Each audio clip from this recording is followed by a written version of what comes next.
बच्चों एक और हम सवाल लेकर के इसको समझते हैं। देखिए, इसके पहले हमने जो सवाल लिया था उसमें फलन रैखिक फलन था। अब यहाँ पर देखिए, सिद्ध कीजिए कि f of x equal to 1/x। ये देखिए व्युत्क्रम फलन 1/x द्वारा परिभाषित फलन f such that r star tends to r star, ये संकेत के रूप में ये स्टार बना दिया गया, r star tends to r star एकाकी तथा आच्छादक है। जहां अब इसका मीनिंग समझा दिया गया है, जहां r स्टार सभी ऋणात्मक वास्तविक संख्याओं का समुच्चय है। तो ऋणात्मक वास्तविक संख्याओं का समुच्चय यानी ऋणात्मक मतलब ऋणात्मक वास्तविक संख्या को छोड़कर बाकी का समुच्चय है।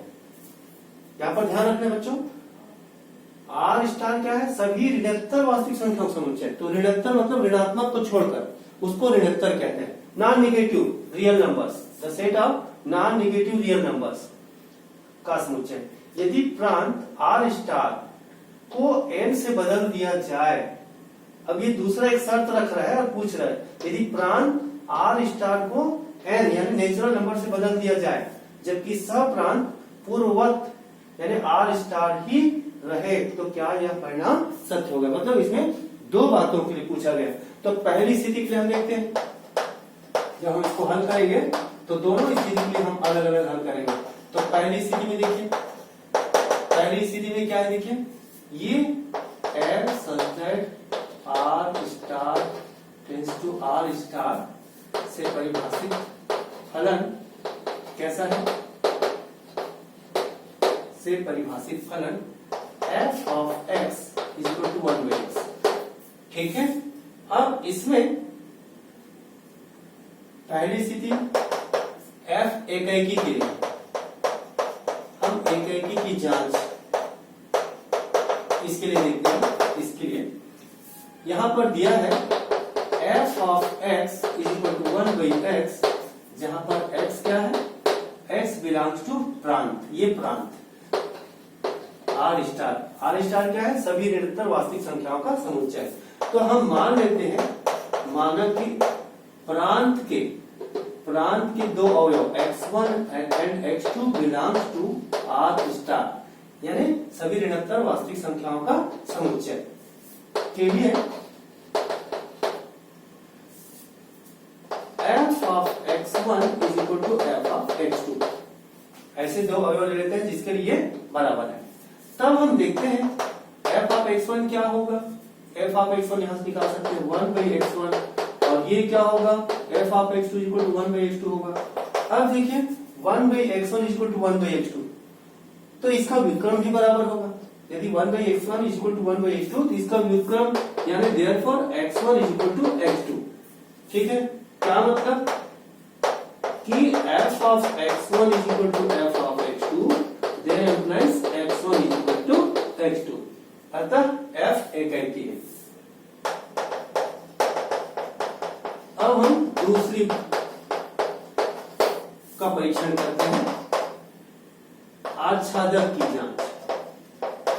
तो आच्छादक की जांच, इसके लिए हम क्या करते हैं? आच्छादक फलन होने के लिए जांच हम सह-प्रांत का अवयव लेते हैं। ये ध्यान रखना बच्चों, क्या एकाकी की जांच करने के लिए हम प्रांत के अवयव लेते हैं और आच्छादक की जांच के लिए हम सह-प्रांत के अवयव लेते हैं। तो हम क्या करते हैं, माना एक स्वेच्छ अवयव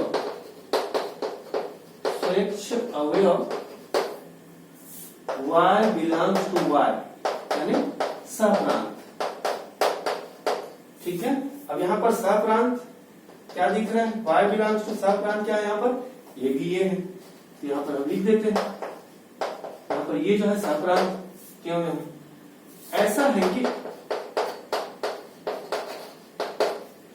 f of x is equal to y। अब f ऑफ x क्या है?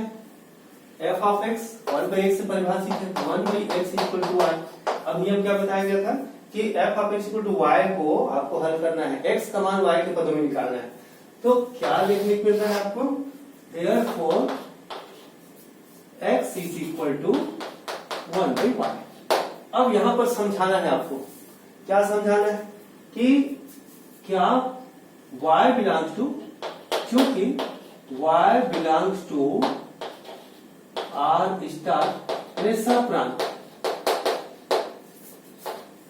के लिए क्या 1/y बिलोंग्स टू ये होगा, जबकि ये क्या है प्रांत। 1/y क्या है प्रांत, x का मान क्या है 1/y, यानी 1/y क्या हो गया प्रांत। तो क्या y belongs to r star यानी ऐसा प्रांत के लिए क्या 1/y belongs to r star यानी प्रांत है? बिल्कुल है, का अस्तित्व है, का अस्तित्व है। ठीक है, प्रत्येक आप लिख सकते हैं क्योंकि प्रत्येक y belongs to r star यानी ऐसा प्रांत के संगत 1/y belongs to r star प्रांत का अस्तित्व है। ठीक है, इसका मतलब अतः f आच्छादक है, f आच्छादक है। ठीक है, दूसरा और यहाँ पर ऐसा भी हम समझ सकते हैं, अथवा हम ये भी देख सकते हैं कि यहां से एक और तरीका है, यहाँ पर स्पष्ट नहीं होता है तो आप और इस तरीके से भी स्पष्ट कर सकते हैं। ठीक है, यहाँ पर केवल आपको एक्सप्लेन करना है, क्या करना है कि सह प्रांत का कोई अवयव छूट तो नहीं रहा है, क्या सह प्रांत का प्रत्येक अवयव का पूर्व प्रतिबिंब प्रांत में मौजूद है, ये देखना रहता है। यहाँ से एक्सप्रेशन द्वारा आपको समझाना रहता है। एक और तरीका है, जैसे x is equal to 1/y यहां से लेते हैं, तो देयर इम्प्लाइज कि यहाँ पर हमने नियम में बताया था कि x को y के पदों में लिखिए और मान लो ये g ऑफ y के रूप में है, जो x का मान है g ऑफ y के रूप में, तो हम इसको लेने के लिए क्या करते हैं, f of this is equal to f of this, f of this is equal to f of this, इस प्रकार से आप इसको पढ़िए। तो अब क्या हो जाएगा, f of this is equal to f of this. अब कहा है f ऑफ दिस, यहां से पढ़िए, f of this is equal to 1/दिस। तो f of this is equal to, ध्यान से देखिए, f of this is equal to 1/दिस, यहां पर भी करना है। f ऑफ दिस, ये पूरा दिस है, f of this is equal to 1/1/दिस, और 1/1/y क्या आता है, y आता है, अर्थात क्या मिल रहा है, f of x equal to y मिल रहा है। इसका मतलब क्या बोल सकते हैं, अतः स्पष्ट है कि प्रत्येक y belongs to r star सह प्रांत के संगत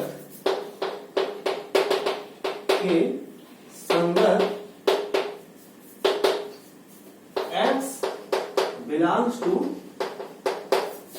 प्रांत का अस्तित्व है, का अस्तित्व इस प्रकार है कि कैसा है, f of x equal to y मिल रहा है, f of x equal to y, अतः बोल सकते हैं therefore f आच्छादक है। इसका मतलब पहली स्थिति में अतः f subject r star tends to r star, जहां पर r स्टार क्या है, सभी निरंतर वास्तविक संख्याओं का समुच्चय है,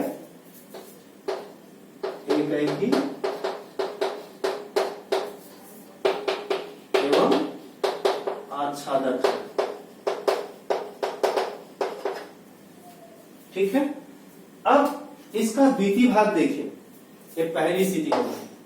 अब इसकी दूसरी स्थिति देखें, द्वितीय भाग, सेम यही काम करना है, आपको समझाना है। द्वितीय भाग में क्या करना है कि कहते हैं यदि प्रांत r स्टार को n से बदल दिया जाए, अब f सच दैट ये जो प्रांत को किससे बदल दिया है, n से, यहाँ पर क्या हो जाएगा n टेंड्स टू, जबकि सह प्रांत को पूर्ववत रखा जाए, तो पूर्ववत है तो r स्टार। ठीक है, जहां f of x equal to 1/x। ठीक है, अब ये हो गया, यहाँ पर देखिए इसका प्रांत चेंज कर दिए, तब क्या ये यथावत रहेगा, मतलब क्या ये फलन एकाएकी एवं आच्छादक दोनों होगा, ये हमको दिखाना है। तो चलिए इसको टेस्ट करते हैं। तो पहला भाग एकाएकी हेतु देखिए, एकाएकी के लिए, तो एकाएकी के लिए हम क्या करते हैं, x1 and x2 belongs to प्रांत यानी n। तो इसके लिए हम क्या करते हैं कि f of x1 is equal to f of x2। तो f ऑफ x1 क्या हो जाएगा, देखिए f of x1 1 by x1 और ये क्या हो जाएगा 1 by x2। तो देयर इम्प्लाइज क्या हो जाएगा x1 is equal to x2, अतः f एकाकी है। अब हम इसका द्वितीय भाग लेते हैं। तो दूसरा भाग के लिए देखें, हम चाहे तो इसी में समझा सकते हैं। दूसरा भाग है इसका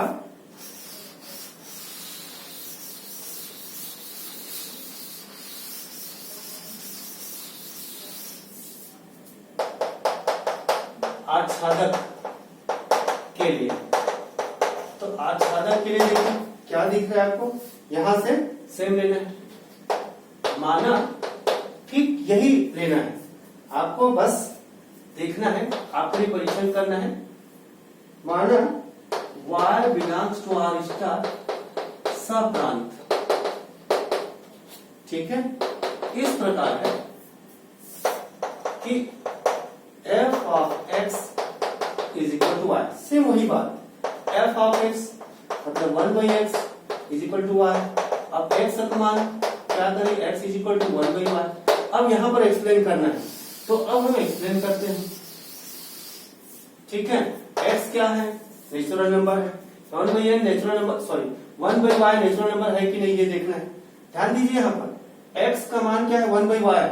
अब देखना है कि x क्या है, x जो है किसके द्वारा प्रतिस्थापित कर दिया गया है, प्राकृतिक संख्या के द्वारा। तो यहां पर हम चाहे तो एक उदाहरण ले सकते हैं, एग्जांपल ले सकते हैं, y belongs to sorry x belongs to 2, ठीक है। y का मान कुछ भी रखें, जैसे y का मान मान लो मैं 2 लेता हूं, y क्या है सहप्रांत, सहप्रांत में कोई भी मैं ऋणात्मक वास्तविक संख्या ले सकता हूं, तो y बराबर 2 लेता हूं मान लो समझने के लिए। तब x इक्वल टू क्या हो जाएगा 1 by 2। x क्या है, प्रांत है, x क्या है प्रांत है, तो क्या प्रांत 1 by 2 प्रांत में है, 1 by 2 तो प्राकृतिक संख्या, क्या 1 by 2 प्राकृतिक संख्या है, this is not belongs to n, ठीक है। इसका मतलब क्या हो रहा है कि इसके कुछ अवयव छूट रहे हैं, ठीक है। और यहाँ पर एक बात को समझा सकते हैं, इसका आप ले सकते हैं परिसर ले सकते हैं। परिसर क्या हो जाएगा इस फलन का, जैसे मान लीजिए हम x बराबर नेचुरल नंबर है, पूरा नेचुरल नंबर मतलब क्या है, n जो है 1 2 3, तो 1 2 3 रख करके देखते जाओ, तो x बराबर 1 2 3 रखोगे तो y का मान क्या हो जाएगा 1 by 1, ठीक है। फिर 1 by 2, 1 by 3, 1 by 4, 1 by 5, इस प्रकार से, ठीक है। तो अब इस प्रकार से आ रहे हैं, तो आपको देखने को मिल रहा है कि क्या ये सप्रांत के सारे अवयव इसमें है। सप्रांत क्या है, सभी ऋणात्मक वास्तविक संख्याओं का समुच्चय, ठीक है। तो this is not equal to r star, सभी ऋणात्मक पूर्णांक वास्तविक संख्याओं का समुच्चय के बराबर नहीं, ये उसके कुछ ही, यानी ये उप समुच्चय है इनका। तो स्पष्ट है दोनों स्थितियों में, स्पष्ट है कि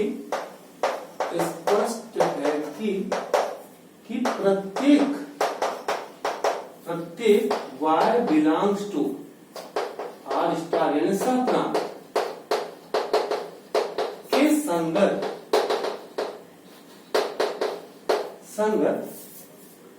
x does not belongs to n, ठीक है।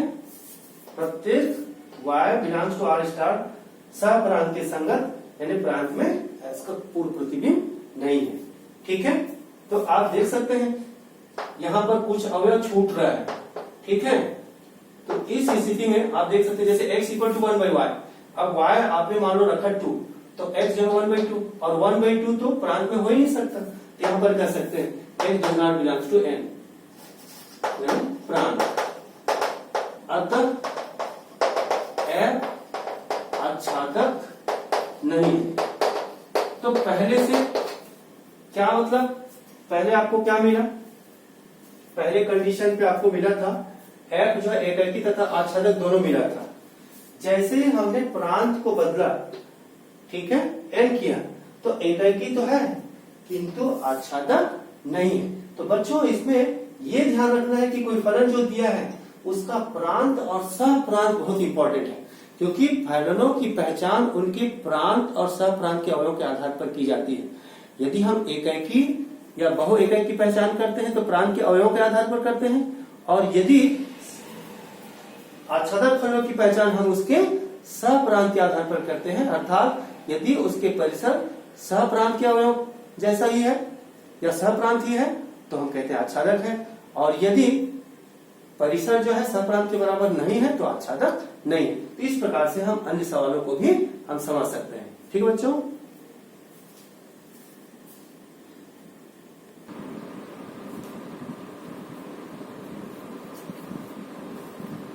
बच्चों, हम एक और एग्जांपल लेते हैं। ये देखिए, ये एक्सरसाइज 1.2 का 5वां नंबर का सवाल है। अब इस प्रश्न को देखिए, ये चिन्ह फलन कैसा है देखिए, सिद्ध कीजिए कि f such that r tends to r, r मतलब वास्तविक संख्या समुच्चय, इस प्रकार है कि f of x equal to 1 यदि x is greater than 0, f of x equal to 0 यदि x is equal to 0, और f of x equal to -1 यदि x is less than 0 द्वारा प्रदत्त चिन्ह फलन ना तो एकैकी है और न ही आच्छादक है। देखिए, 11th क्लास में आपने चिन्ह फलन के बारे में पढ़ा। ये वास्तव में चिन्ह फलन है, और चिन्ह फलन की विशेषता कि उसका रेंज हमेशा 3 ही संख्याएं होती हैं, -1, 0 और 1 यहां से दिख रहा है। चलिए हम इसको हल करते हैं और देखते हैं। हमको दिया है f tends to r, f such that r tends to r, है ना, जहां f of x कैसा है, का मान 1 है यदि x is greater than 0, और 0 है यदि x equal to 0, और -1 है यदि x is less than 0।